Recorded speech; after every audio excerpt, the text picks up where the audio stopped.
Tata steel Kalinganagar विस्थापित लोक मु एबे संसाइल टाटा कॉलोनी रे रहुची।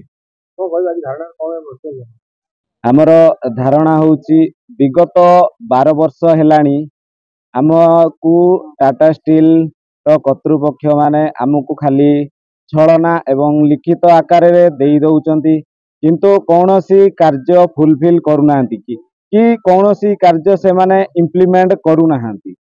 2012 रे लिखिथिले कि आंबे माने जो 2012 जाके जो भाई माने 18 वर्ष हेइचंती तांको पाई स्वतंत्र परिवार सहित जो सबु परिवार तालिका रे अंतर्भुक्त हुअंती जो सबु सुविधा मिले ताहा मध्य मिलुथिला।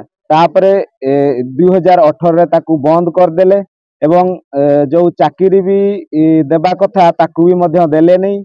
आउ जमी देबा कथा जो घर पाई ताकू भी मध्य देले नहीं।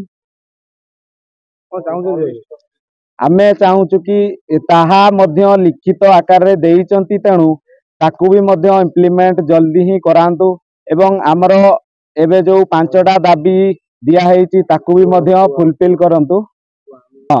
आमको जदि एई दाबी गुडी को फुलफिल न करी पारे ताले आमको टिके टिके विष देई दउ आमे टिके टिके मरी जिबु।